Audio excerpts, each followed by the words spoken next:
Good recommendations from all of you. Thank you so much.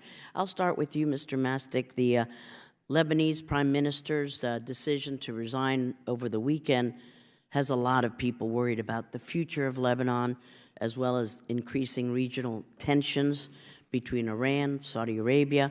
With Lebanon's parliamentary elections scheduled for May of next year, it would seem that we should be ramping up our democracy and governance efforts to ensure that moderate parties aren't getting pushed to the side by Hezbollah. What kind of U.S.-funded democracy and governance efforts are you seeing in Lebanon right now? And are we prioritizing the democracy and governance aspect the way we should in advance of this election? Thank you. I think what we've seen this weekend reflects the limitations of a notion of a national unity government when the main power player in that government is an illiberal, authoritarian movement that has compulsory force that it could utilize outside the bounds of state institutions. And so now we're sort of in a situation of limbo again about when and whether we'll proceed to parliamentary elections. My concern is that over the last several years, I've noted a pulling back from or reluctance with respect to U.S. assistance to support what I would consider to be key U.S. democratic allies in Lebanon. And I think in many instances it's because of this notion of trying to keep things in a stable situation and encouraging sort of a national unity approach, but really we've quickly reached a limitation on that given the nature of the dynamics within Lebanon and the presence of Hezbollah. So what I would hope to see now is a redoubling of efforts in supporting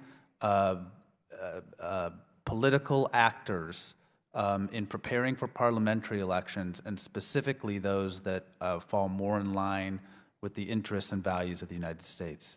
Thank you so much. Ms. Abdel Karim, in your written testimony, you recommended that the U.S. should aim for a long-term democracy assistance strategy that is linked to counterterrorism deterrence. How does inconsistent democracy and governance assistance hurt us here in the United States? And if you could tell us, if the U.S. doesn't prioritize democracy and governance in the region and increase the public trust in the power of elections, what dangers do you see for democratic progress in that region?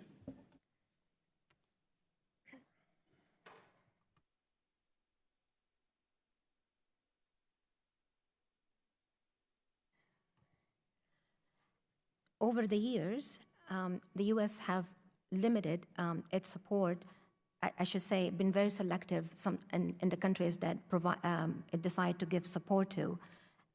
The post-Saddam period in Iraq have proven to be filled with human tragedy, including violence, political instability, and brewing civil war. The mistrust and the suspicions are very dominant features of the region perception of the United States. Therefore, a long-term strategy that focuses on providing support equally across the board to countries that are in dire need for our intervention and support will be key.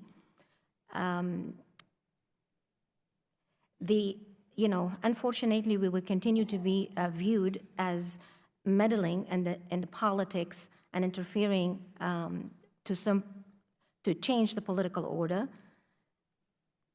The backlash against democracy aid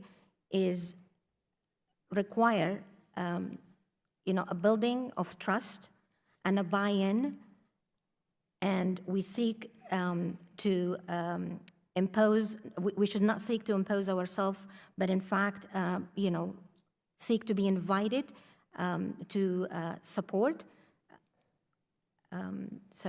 Thank you. Yeah, thank you. Thank you so much.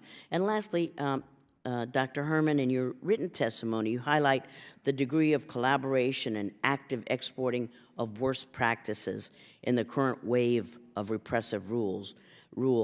What are some of those examples of the worst practices that you've seen in the Middle East and North Africa region, and to what do you attribute this new collaboration? Thanks. Well, in some ways, the Middle East was a latecomer to what I call the rise of modern authoritarianism. You've had certainly repressive, despotic governments in place for a long time, but this new phenomenon that we're seeing, which, as I said, is a little bit more sophisticated, many of these governments around the world, leading authoritarian states, whether it's Russia, China, and others, and now I would put Saudi Arabia and even Iran in that category. In most instances, what they have tried to do is stifle, or as I said, crush dissent, and doing that cynically in using laws for that purpose. So there's a patina of legitimacy. They think by using these institutions that have been compromised and is subservient to authoritarian power, in this case either to the royal rulers or to authoritarian governments, that's the way of doing it. And then there's an active effort to export these. And so what you'll see oftentimes is these metastasize like a cancer across the world. This is not just a passive diffusion of ideas. There's a as we say, an authoritarian playbook where people are meeting, discussing, and strategizing together. And part of the problem here is that the democratic governments in the world have been slow to recognize that, and I think to recognize the challenge that is posed